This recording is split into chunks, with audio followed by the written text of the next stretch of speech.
वक्रतुंड महाकाय सूर्यकोटी समप्रभ निर्विघ्नं कुरु मे देव सर्वकार्येषु सुसर्वदा.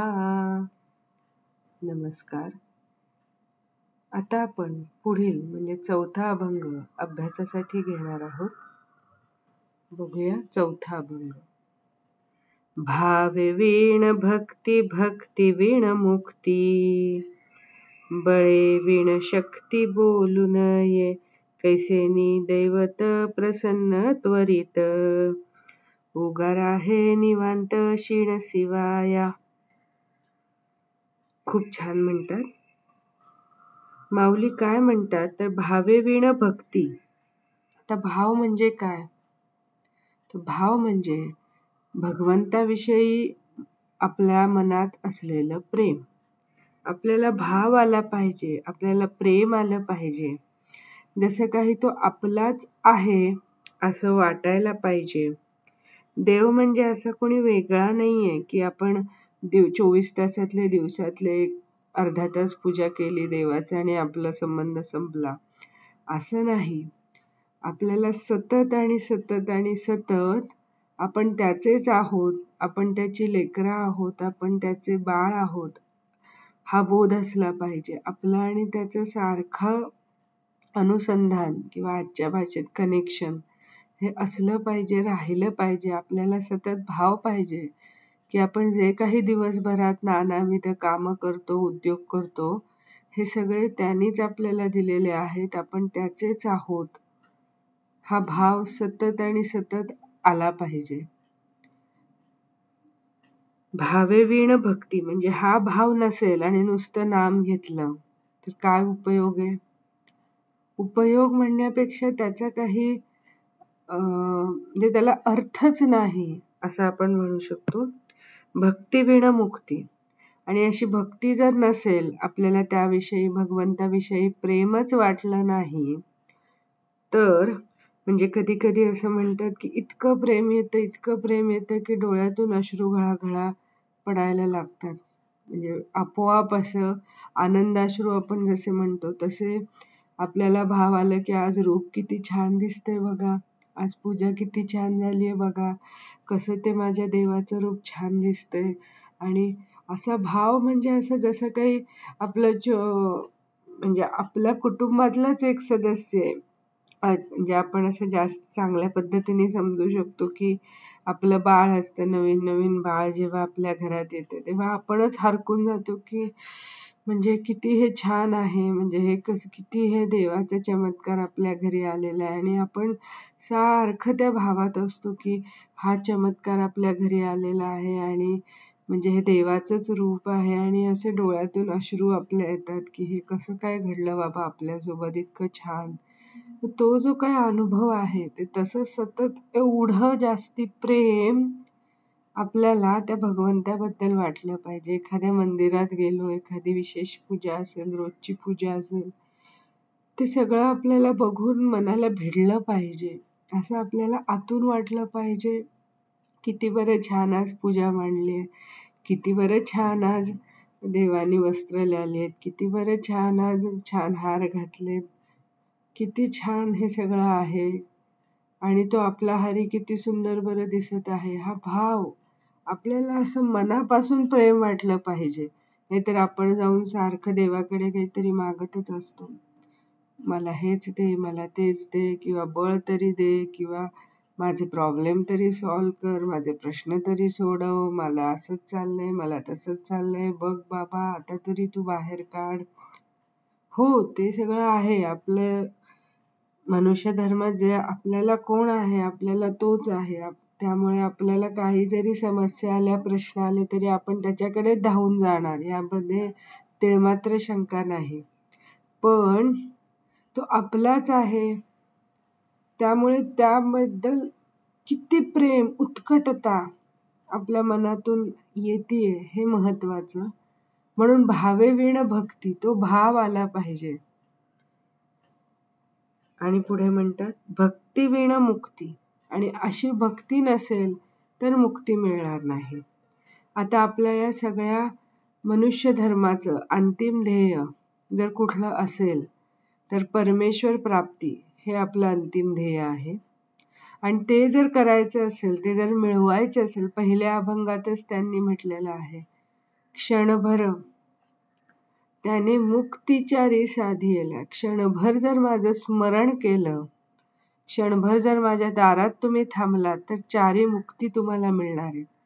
त्यामुळे ते क्षणभर थांबणं, त्याचं स्मरण करणं, त्याचं नाम घेणं, भावासकट नाम घेणं, आणि ते येतं डे 0ला किंवा अगदी पहिल्या दिवशी तुम्ही नाम घ्याल आणि आपल्याला वाटेल अरे आपल्याला अजून असं कसं नाही अनुभव आला, आपल्याला अजून नाही, येईल, हळूहळू येईल. असं एका दिवसात एका झटक्यात म्हणू शकतो असं पटकन काही होत नाही. हा जो काही मार्ग आहे तो मैलोनमैल लांब पल्ल्याचा मार्ग आहे. असं आपण सारखं मला काहीतरी अनुभव येऊ देत, मला काहीतरी आपण म्हणू शकतो ना सायन्स मिळू दे, किंवा देवाकडून आपल्याला काहीतरी सिग्नल मिळू दे की मी जे करतेय किंवा करतोय ते योग्य मार्गावर आहे, मला काही असं आपण शोधायला गेलो तर काहीच मिळणार नाही. आपण त्याला पूर्ण समर्पण करून भक्ती करत राहिलो, नाम घेत राहिलो की तो भाव आपोआप आपल्या मनातून जागृत होणार आहे आणि आपल्याला बरोबर देव देत असतो की त्याला पूजा मिळाली, म्हणजे ते पावन झाली, किंवा आपण म्हणू शकतो की फलद्रूप झाली. म्हणजे त्याला साध्या भाषेत असं म्हणतात की देव पावला, की त्या पद्धतीने आपल्याला काहीतरी असं उमगतं की आपल्याला समजतं की जे काही आपण करतोय ते योग्य मार्गावर आहे. काहीतरी एक पोचपावती आपल्याला मिळते, ती कुठल्या रूपात मिळते किंवा आपण शोधत बसलो तर नाही मिळणार. एखाद्या अनाहूत क्षणी, एखाद्या आपण म्हणू शकतो जेव्हा तुम्ही अपेक्षा पण केली नसेल त्या पद्धतीने त्यावेळी तुम्हाला अशी पोचपावती मिळते की हो, मी जे तेव्हा ऐकलं होतं, बोललो होतं, समोर दिसते, काहीतरी संबंध आहे आणि मला अनुभव आलेला आहे. पण हा अनुभव जो आहे, एक साधक म्हणून सांगते की हा आपण कधीच कोणासोबतच सांगायचा नसतो. तो जो काही अनुभव असतो आपल्या भक्तीचा, तो त्या आपल्या दैवतामध्ये आणि आपल्यामध्ये असतो. त्यामुळे तो कधीच सगळ्यांसमोर किंवा कुणालाही आपण सांगायचा नसतो. ती भक्ती जी आहे किंवा आपलं जे काही चालू आहे भगवंतासोबत कनेक्शन म्हणू शकतो, हे गुप्त जेवढं आपण ठेवू आणि स्वतः त्या आनंदात जेवढं रमू, हे तेवढं चांगलं आहे. आणि असाच संकेत आहे की भक्तीचं प्रदर्शन करणं अपेक्षित नाही. भगवंताला समर्पण करणं, स्मरण करणं, नामजप करणं, नाम घेणं हेच अपेक्षित आहे. आणि देव आपल्यामध्ये, म्हणजे तो आपल्याला एवढं सहाय्य करतो की तो नसलेला भाव सुद्धा आपल्यामध्ये जागृत करतो. ज्ञानेश्वरीमध्ये एका ठिकाणी ज्ञानेश्वर सांगतात की जो मी आहे तो तुमच्यामध्येच आहे. तो जो झरा आहे, जसं काही आपण विहीर खणतो तेव्हा तिथे झरा असतोच खाली, फक्त आपल्याला गरज असते ती विहीर खणायची. मग ती माती, खड्डा खणला, माती बाजूला केली की तो आतला खळा आपल्याला दिसतो, तो तिथे जागृत होत नाही, तो असतोच तिथे, फक्त तो आपल्याला दिसतो आणि मग त्या विहिरीत पाणी येतं. तसंच आहे भगवंताबद्दल प्रेम, भगवंताबद्दल आदर, भगवंताबद्दल निस्सीम भक्ती, ती आपल्यामध्ये असतेच. फक्त आपण आपल्या दुसऱ्या ऐहिक जीवनामधल्या ज्या गोष्टी आहेत, विचार आहेत, ध्येय आहेत, त्यामुळे तो झाकला गेलेला असतो असं आपण म्हणू शकतो. आणि तिथे आपण हात घातला, आपण रोज नाम घ्यायला लागलो, आपण त्याला आळवायला लागलो की आपोआप ते सगळं बाजूला होतं, खड्डा खणला जातो आणि तो जो झरा आहे भगवंताच्या भावाचा, तो आपोआप आपल्याला दिसायला लागतो. त्यामुळे भावेवीण भक्ती, अशा भावा सकट भक्ती करा. भावेवीण, त्याच्या व्यतिरिक्त किंवा त्याच्याशिवाय भक्ती होऊ शकत नाही आणि भक्तीशिवाय मुक्ती मिळू शकत नाही. बळेवीण शक्ती बोलू नये. आता माऊली काय म्हणतात, बळेवीण शक्ती म्हणजे काय? तर आता समजा एखादा पैलवान आहे, तर त्याच्याकडे जी शक्ती आहे ती कशामुळे आहे असं आपण म्हणतो, कारण त्याच्याकडे बळ आहे. मग त्याच्याकडे बळच नसेल तर त्या शक्तीचा काय उपयोग आहे का? कृत्रिमरित्या आपण आपले शरीर दाखवलं की खूप सुदृढ आहे, पण आतून ते सुदृढ नाही. आणि त्यांनी असं दाखवलं आणि समजा दुसरे 2 पैलवान आले तर तो सहजरित्या तिथे त्याचा पराभव होणार. त्यामुळे बळेविणे शक्ती बोलू नये. जसं असं म्हणतात की तुमच्यात बळ नसेल अंगी तर बोलायचं नसतं, कारण मग ते आपल्यावरच उलटं पडू शकतं. जसं सामान्यतः हे आपण सगळीकडे वापरतो की बळ नाही ना मग शांत बसा. तसंच भाव नाही ना मग भक्ती करू नका. भक्ती नाही ना मग तुम्ही मुक्तीच्या मार्गाला लागू नका. त्यामुळे सगळ्याचं जर मूळ काय आहे तर तो भाव आहे. देव भावाचा भुकेला असं म्हणतात, की देव शोधत असतो. आपण बऱ्याचदा ऐकलं असेल की देव शोधत असतो की माझी भक्ती कोण बरं करतंय, कोण बरं मला आळवतंय आणि कशासाठी आळवतंय, की कुठल्या भावाने आळवतंय. आपण कसं सर्वसामान्यतः कसं करतो की आपल्या घरात नेहमी कोणतरी एक व्यक्ती पूजा करत असते, वडील पूजा करत असतात किंवा आई पूजा करत असते. मग हा झालं, आजची पूजा झाली का? हो झाली. प्रसाद वाटला? हो वाटला. झालं. मग आता समजा वडिलांनी पूजा केली, मग बाकीच्या मंडळींनी नाही का देवाला भजायचं, नाही का त्याची आराधना करायची, नाही का त्याचं नाम घ्यायचं. तर असं नाहीये. त्यामुळे आपण असं नुसतं काहीतरी केलं देवाचं आणि आमच्याकडे खूप आहे बाबा देवाचं, रोजच्या रोज पूजा केली जाते, रोजच्या रोज प्रसाद दाखवला जातो. हो ना, हे सगळं आहेच आहे, ते करताय ते उत्तमच आहे, पण तुम्ही स्वतः म्हणजे तुमच्यातला जो परमात्म्याचा अंश आहे, तो अंश आणि परमात्मा हे एकत्र येण्यासाठी तुम्ही काय बरं करता?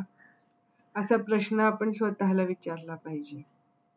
आणि त्यामुळे ते भाव येण्यासाठी आपल्याला रोज नामजप केला पाहिजे. म्हणजे देव, त्यामध्ये सुद्धा देव आपल्याला मदतच करतो. तो भाव येण्यासाठी देवच आपल्याला मदत करतो. आणि मग आपल्यामध्ये हळूहळू आपण रोज एखादं नाम सतत घेत राहिलं, नाम घेताना आपल्या डोळ्यासमोर छबी दिसत राहिली. आणि मी त्यामध्ये अधिक एक सांगते की असं होऊ शकतं की आपण नाम नुसतं घेतोय तोंडाने आणि मनात दुसरेच विचार.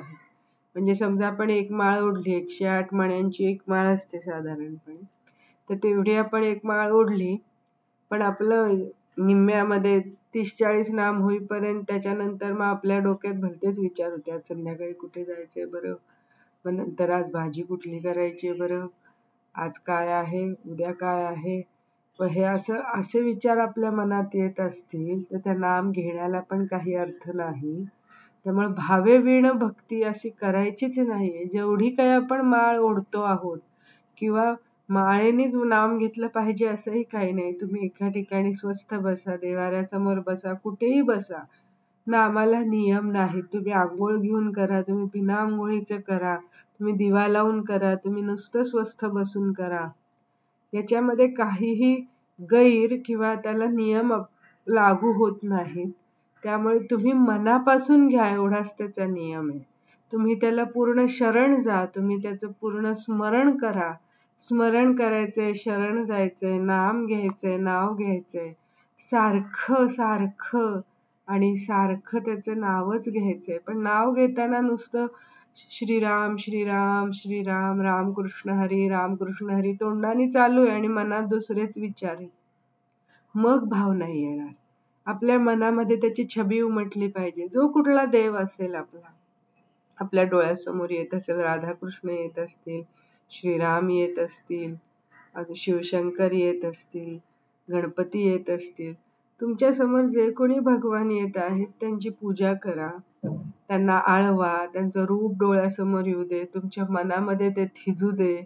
नुसते डोळे बंद केले नंतर असे तुम्हाला अनुभव येतील. मी म्हटलं अनुभव सांगायचे नसतात, पण सर्वसामान्यतः तुम्ही डोळे मिटले, एकदा तुमच्या मनाला तुम्हाला नामाची सवय झाली की तुम्ही डोळे मिटले रे मिटले की तुमच्या समोर छबी येईल. कुठलीही असेल ते, तुम्ही खऱ्यामध्ये ते मूर्ती बघितली असेल नसेल, पण कुठली तरी मूर्ती छान तुमच्या समोर येईल आणि तुम्हाला जाणवेल की हा आहे. आपण जे नाम घेतोय ते कुठेतरी रुजू होत आहे, कुठेतरी पावत आहे आणि हे सगळं आपल्याला हळूहळू अनुभव येतात. आपण घाई केली ना, की नाही मी आता 10 दिवस नाव घेते, काहीच होत नाही. असं नाही. तुम्ही त्याला पूर्णपणे शरण जा. आपला नंबर येईल, तो आपलं भलं करेल, तो आपल्यामध्ये भाव आणेल. सगळं त्याच्यावर सोडून द्या. आपल्या हातात काहीच नाहीये मनुष्य धर्म. आपल्यामध्ये जे काही आहे ते फक्त आपलं कार्य करत राहणं, विहित कर्म. आता काही जण याचा असा पण अर्थ काढतील की काय मग नाम घ्यायचं मग सगळं सोडून द्यायचं का? आता समजा ऑफिसला जायचं असेल तर ऑफिसचं काम करायचं नाही का? तर असं नाही. भगवंत कुठेच असं सांगत नाही. गीतेमध्ये पण सांगत नाहीत आणि कुठल्याच ठिकाणी असं सांगत नाहीत की तुम्ही सगळं सोडून जेव्हा आपण प्रपंचामध्ये असतो तेव्हा आपल्याला आपली विहित कर्म असा एक शब्द येतो ज्ञानेश्वरी. विहित कर्म म्हणजे काय की आपल्याला घालून दिलेली कर्म. आपण प्रपंचात आहोत, आपण ऑफिसला जातो, मग ऑफिसमध्ये जे जे काही अपेक्षित आहे ते सगळं उत्तमच केलं पाहिजे. आपण विद्यार्थी आहोत, आपल्याला जो काही नेमलेला अभ्यास आहे तो आपण उत्तमच केला पाहिजे. आपल्यावर कोणीही नावं ठेवता कामा नये. त्यामुळे आपल्या कामात काहीही कसूर होता कामा नये. का मी आपलं नाम घेतोय, मी या मार्गाला लागलोय त्यामुळे आता मी थोडंसं इकडे दुर्लक्ष करीन आणि असं नाही चालणार. आता समजा मी गृहिणी आहे, तर मी पूर्ण वेळ नामच घेतेय, घरचे जण ताटकळत बसलेत कधी नाश्ता बनवणार, नाही आता माझी नामाची वेळ आहे, आता मला हे करायचंय, मग मी नंतरच सगळं आता नंतर. असं नाही. आपल्याला कुटुंब आहे, आपल्यावर दुसरे लोक अवलंबून आहेत. त्यामुळे जे काही आपली विहित कर्म आहेत त्यांना कुठेही धक्का न लावता आपल्याला हे सगळे करायचं आहे. नाम घ्यायचं आहे, भक्ती करायची आहे. त्यामुळं हे सगळं आपल्या बाकीच्या ठरवून दिलेल्या कर्मांच्या मध्ये येणार नाही, किंबहुना आपण ते अधिक चांगल्या पद्धतीनं कसं करू हा भाव आल्यावर हे आपण बघणं गरजेचं आहे. पुढे म्हणतात, कैसेनी दैवत प्रसन्न त्वरित. कसं करू मी की ज्यामुळे दैवत त्वरित प्रसन्न होईल? असा आपण विचार करत असतो की नाही, की आपल्याला समजा लक्ष्मीची प्राप्ती करायची आहे, मग चला कुठलं तरी एक व्रत करा, 5 शुक्रवार करा, मग आपल्याला भरभराट होईल. किंवा असं काहीतरी आपण कुठेतरी ऐकतो की हे इथे आपण 5 खेटे घातले की आपलं काम होईल, आपलं असं होईल, आपलं तसं. काहीतरी करून आपल्याला दैवताला प्रसन्न करून घ्यायचंय, म्हणजे आपल्याला ऐहिक जे काही आपल्याला बाबी हव्यात त्या मिळतील. म्हणजे ऐहिक सुख म्हणजे काय, मला समजा हे करून हवंय, ते करून हवंय, जमीन विकायची, पैसा यायचा, हे करायचंय, मुलीचं लग्न करायचंय, मुलाचं लग्न करायचंय, काहीतरी करायचंय. हे सारखं त्या सगळ्या गोष्टी समोर ठेवून आपण कसं काहीतरी करून आपलं प्रसन्न कसं बरं करून घेऊ कुठल्या तरी दैवताला, ज्याने माझी कामं पटपट होतील. असा जर आपण विचार केला तर कुठलंच दैवत प्रसन्न होणार नाही. त्यामुळे हे सगळं करण्यामध्ये आपण शिणायला नाही पाहिजे, आपण दमून नाही जायला पाहिजे. आणि ते जरी आपण दमलो जरी ते सगळं वाया आहे असं माऊली म्हणतात. कैसेनी दैवत प्रसन्न त्वरित, उगार आहे निवांत शिणसिवाय. तुम्ही नाम घ्या आणि निवांत व्हा. तुम्ही बाकी काही करू नका. तुम्ही फक्त मला शरण या, माझं स्मरण ठेवा, माझं नाम घ्या आणि बाकी तुम्ही विसरून जा. मग मीच तुमचा भार वाहीन. योगक्षेम वहाम्यहम. भगवान म्हणतात मी तुमचा सगळ्यांचा भार वाहतो आणि ते वाहतातच. फक्त तुम्ही मला शरण या, तुम्ही मला आळवा. आपण असं म्हणतो की आपण देवाला शरण गेलेलो आहोत, पण वस्तुतः तसं नसतं. आपल्या मनात आपल्याला माहित असतं आपल्याला राहायला घर आहे, डोक्यावर छप्पर आहे, खायला 2 घास मिळतात. त्यामुळे असं आपण असं समजून घेऊ शकतो, किंवा मी जे काय म्हणायचा प्रयत्न करते ते की आता महाभारतामध्ये द्रौपदी होती, त्यांचं जेव्हा वस्त्रहरण झालं तेव्हा त्यांना जेव्हा खेचून आणत होते असं आपण म्हणू शकतो ना. मला चिंतन करायची सवय किंवा प्रत्येकालाच ती असली पाहिजे, की आता समजा भगवंतांनी त्यांचं म्हणजे वस्त्रहरणाच्या वेळी ते प्रगट झाले आणि त्यांचं वस्त्र हरू दिलं नाही, त्यांना चमत्कार झाला आणि ती साडी कधी फिटलीच नाही, असं सगळं झालं. पण मग जेव्हा त्यांना खेचून आणत होते त्यांच्या शयन कक्षातून दरबारात, तेव्हाच का नाही रोखलं भगवंतांनी? का बरं वाट बघून दिली की त्यांना सगळ्यांसमोर येऊन त्यांचा अपमान व्हावा? असं का बरं घडलं असेल? काय योजना असेल भगवंतांची? त्यांना श्रीकृष्णाला जर असं होऊन द्यायचं नव्हतं तर त्यांनी आधीच काहीतरी योजना केली असती, ज्यानी द्रौपदी कधी राजदरबारातच आल्या नसत्या. त्यांना आधीच हे सगळं थांबवता आलं असतं. पण हे सगळं करण्यामध्ये मग काय बरं त्यांची योजना असेल, असा जर आपण विचार केला तर आपण असा विचार करू शकतो किंवा असं म्हणू शकतो की जोपर्यंत द्रौपदीने त्यांना आता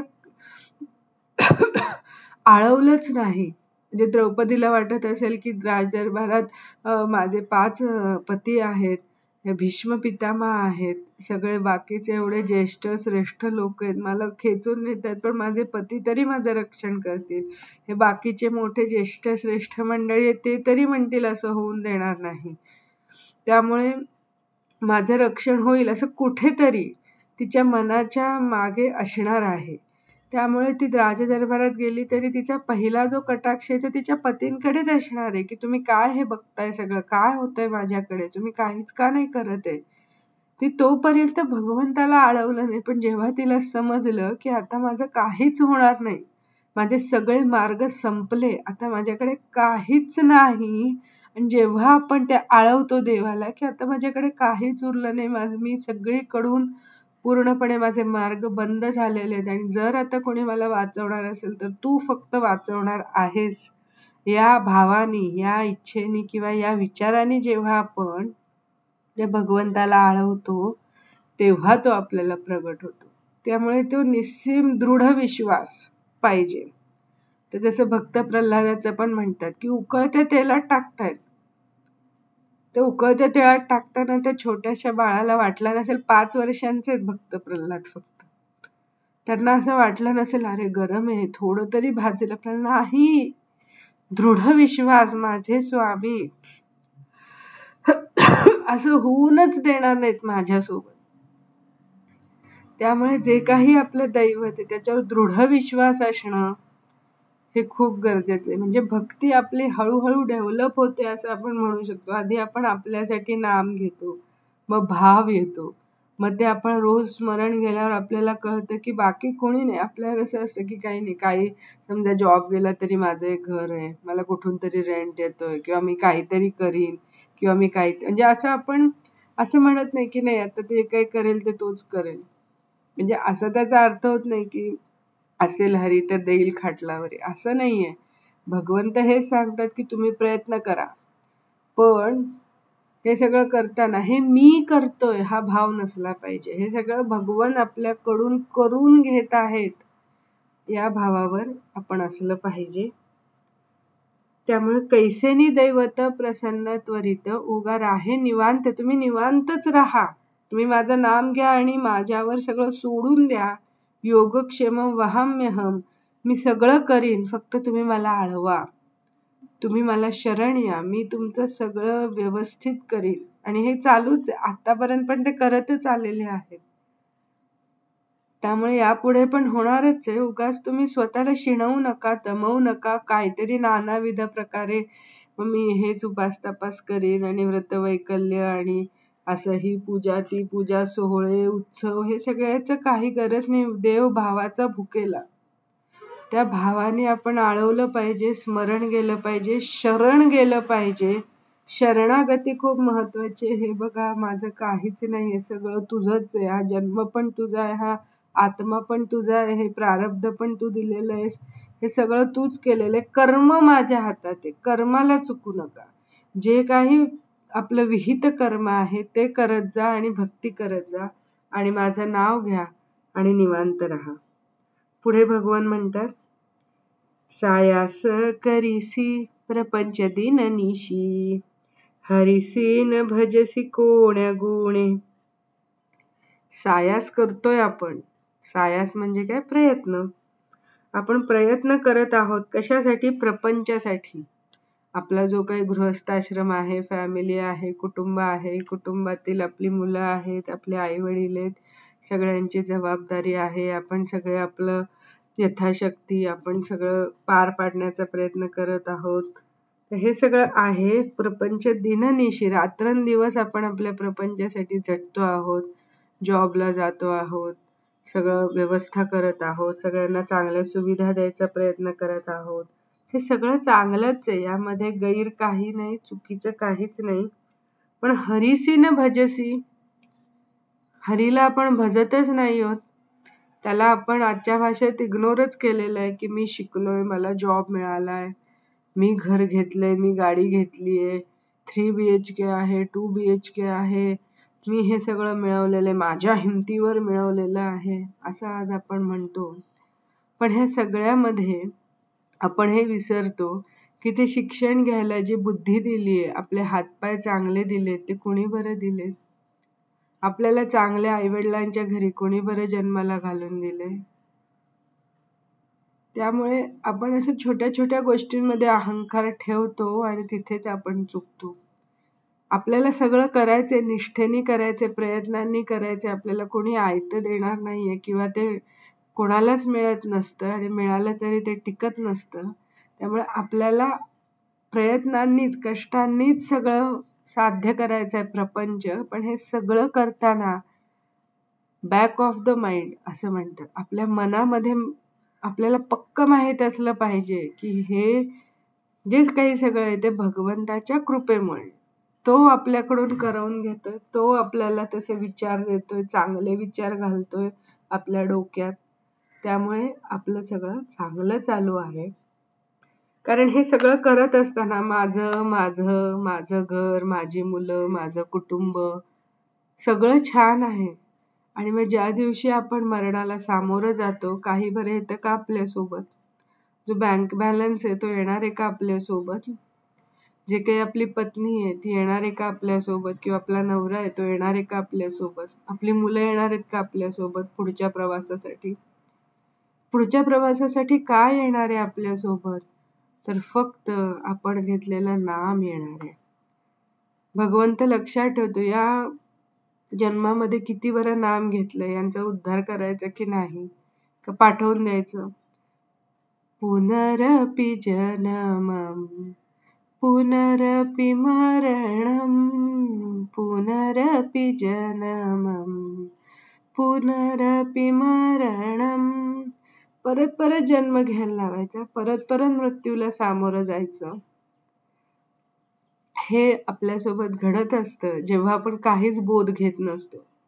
बोध घेत नसतो म्हणजे काय की आपण जन्माला येतो, चांगलं शिक्षण घेतो, मग लग्न होतं, मग आपलं कुटुंब म्हणजे प्रपंच चालू होतो, मग आपण सगळ्या जबाबदाऱ्या छान पार पाडतो, आई वडिलांचं करतो, सगळं करतो, नोकरी छान होते, निवृत्त होतो, सगळं होतं.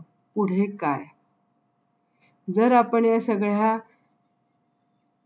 आपल्या पूर्ण जीवनामध्ये, जीवनपटामध्ये जर भगवंताचं स्मरणच केलं नाही आणि मग एकदम 60व्या वर्षी पण नाही, समजा 70व्या वर्षी, अगदी आता आपण मरणासन्न झालेलो आहोत, आपण एखाद्या बेडवर पडलेलो आहोत आणि तेव्हा आपल्याला वाटतं की नाही आपण आता नामजप करावा. त्याच्यात गैर काही नाहीये, जेव्हा सुचते तेव्हा करा. पण मग आपल्याकडे वेळ कमी आहे. हा जो आपल्याला जन्म दिलेला आहे, मनुष्य जन्म, हा आपल्याला साधनेसाठी, भक्तीसाठी दिलेला आहे. साधना करायची जी काही आपण म्हणू शकतो उपलब्धी आहे किंवा जी सोय आहे ती फक्त आणि फक्त मृत्यू लोकात आहे. आपण जेव्हा पृथ्वी तलावर येतो तेव्हाच आपण ही साधना करू शकतो. आपण दुसऱ्या लोकामध्ये म्हणजे पितृलोकात गेलो, स्वर्गात गेलो, नरकात गेलो तरी तिथे आपण साधना करू शकत नाही. साधना करायची असेल तर आपल्याला मृत्यू लोकातच यावं लागतं. त्यामुळे आपल्याला ही खूप सुवर्ण संधी मिळाली असं आपण म्हणू शकतो. देवानीच ती उपलब्ध करून दिलेली आहे. त्यामुळे हरीसी भजनं, हरीचं भजन करणं, हरीचं नाम घेणं, हरीचं स्मरण करणं, त्याला शरण जाणं हे विसरायचं नाहीये. जरी आपण दिवस रात्र प्रपंच करत असलो तरी सुद्धा त्याला विसरायचं नाही, विसरता येणार नाही. आणि विसरलं तर गौण काही नाहीये. म्हणजे गौण म्हणजे किंवा म्हणू शकतो तोटा काही नाहीये. तोटा हाच आहे की मग पुनरपि जननम पुनरपि मरणम. जो आपल्याला आपले का बरं जन्म होत असतात सारखे सारखे. आता थोडासा हा वेगळा विषय आहे, पण सांगते. आता त्या विचारांमध्येच आपण आहोत. तर असं का बरं होत असतं, तर देवाला किंवा भगवंताला आपल्याला काहीतरी लेसन द्यायचा असतो, आपल्याला काहीतरी शिकवायचं असतं. त्यामुळे आपण असं म्हणतो ना बऱ्याचदा की माझ्यासोबतच असं परत परत का घडतं, का असं माझ्या आयुष्यात घडतं, का असं देव करतो, का मला असं परत परत तेच का अनुभव येतात. तर त्याचं उत्तर हेच आहे की तुम्ही काही शिकत नाही आहात त्याच्यातून. शिकत नाही आहात म्हणजे आपण त्याच पद्धतीने रिॲक्ट होतोय त्या सेम सिच्युएशनला, त्या सेम परिस्थितीला. आपण जरा वेगळ्या पद्धतीने सामोरं जाऊन बघा, पुढच्या वेळी ती येणार नाही तुमच्या समोरची परिस्थिती. त्यामुळे परत परत जर तुमच्यासोबत तेच होत असेल तर त्याचा अर्थ एवढाच आहे, यामध्ये भगवंताचा काही दोष नाही. आपण शिकत नाही आहोत. भगवंताचं काय काम आहे, आपल्याला शिकवणं. मग तो शिकवत राहतो. कसं शिकवतो, परिस्थिती निर्माण करतो. आणि कर्म कोणाच्या हातात आहे, आपल्या हातात आहे. आपण रिॲक्ट कसं होतो, आपण रिस्पॉन्ड कसं होतो.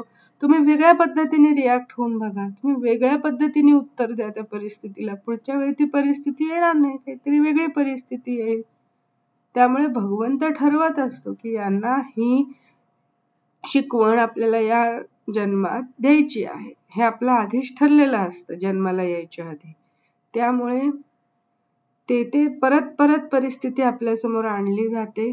आपली परीक्षा बघितली जाते की आपण कसं बरं आपण सारखं चिडतोच आहोत का, हा सारखा चिडणाराच माणूस आहे, याला परत परत जन्माला घाला. जोपर्यंत हा शिकत नाही याच्यातून तोपर्यंत परत परत तसंच या सिच्युएशन यांच्यासमोर येऊ द्या, तशीच परिस्थिती यांच्यासमोर येऊ द्या.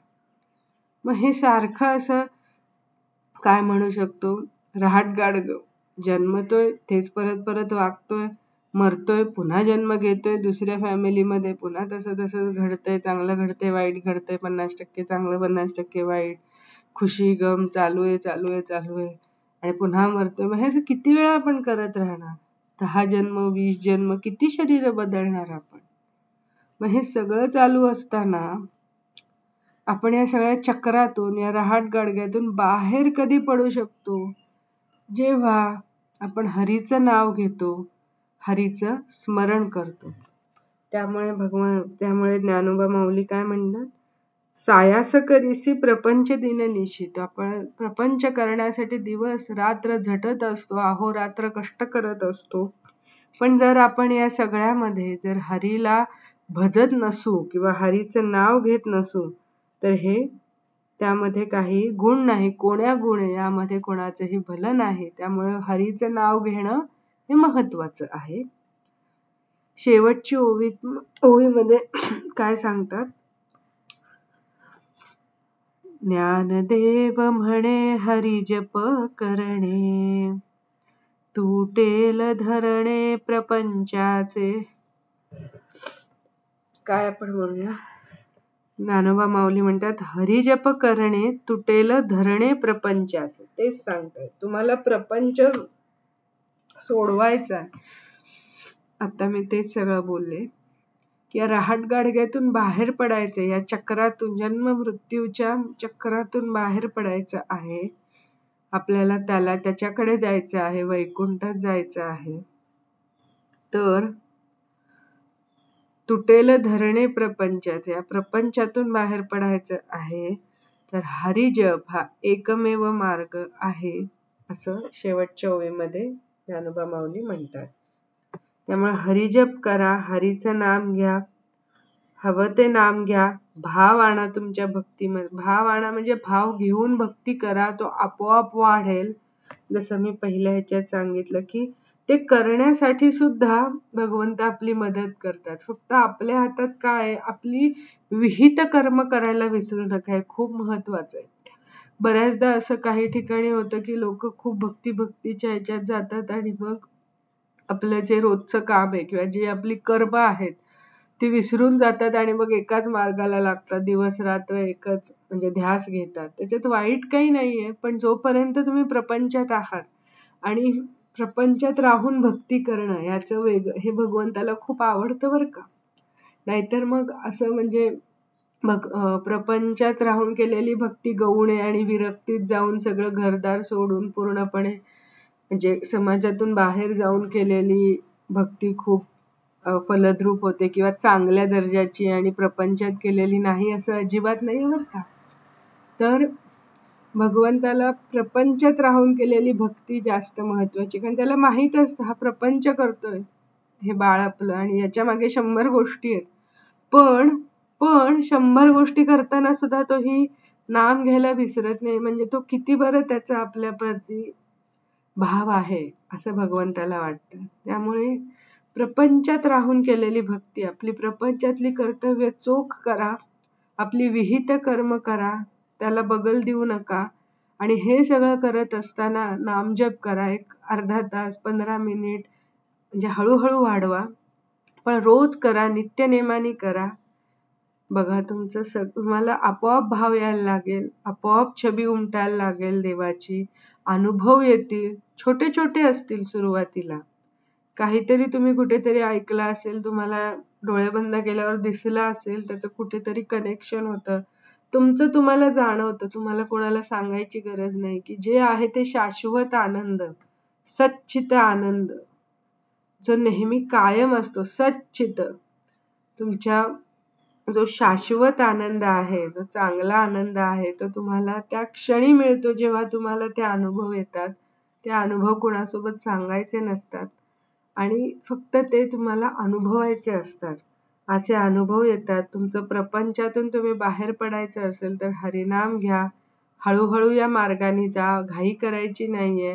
आपलं आधीचं जे काही संचित कर्म असेल, आपण आधीच्या जन्मात किती नाव घेतलंय, कुठपर्यंत पोहोचलेलो आहोत, तर खूप मोठा मार्ग आहे, मैलोनमैल जायचंय आणि हे सगळं करायला तो आपलं मदतच करणार आहे, तो आपली मदतच करणार आहे. त्यामुळे फक्त चालत राहायचे. आपल्याला जे काही अपेक्षित आहे आपल्याकडून की रोजची आपली कामं करा, जे काही ठरवून दिलेलं आहे ते करा, आपल्यामुळे कोणाला त्रास होता कामा नये, आपला कोणाला त्रास होता कामा नये, आपल्यामुळे पण नाही आणि आपला पण नाही की आपण नाम घेतोय, कोणाचा तरी अभ्यास समोर चालू आहे त्याला डिस्टर्ब होतंय, असं नाही. आपल्यामुळे पण कोणाला त्रास होता कामा नये, आपला पण त्रास होता कामा नये. तरी हरीचं स्मरण करायचे. आपण समजा स्वयंपाक करतो, स्वयंपाक करता करता नाम घ्या. काही आपला भाव महत्वाचा त्यामुळे ज्ञानदेव म्हणे हरिजप करणे तुटेल धरणे प्रपंचाचे. तर या अभंगामध्ये आपण भाव म्हणजे काय, भावाने भक्ती कशी करायची, त्याने आपलं प्रपंचामध्ये कसं साधणार आहे, कुठल्या तरी दुसऱ्या मार्गाला लागू नका, फक्त नाम घ्या, स्मरण करा, शरण जा आणि यामधूनच आपण आपल्या प्रपंचातून बाहेर पडू शकतो. बोला पुंडलिक वरदे हरी विठ्ठल. श्री ज्ञानदेव तुकाराम. पंढरीनाथ महाराज की जय. हरिओम तत्सत.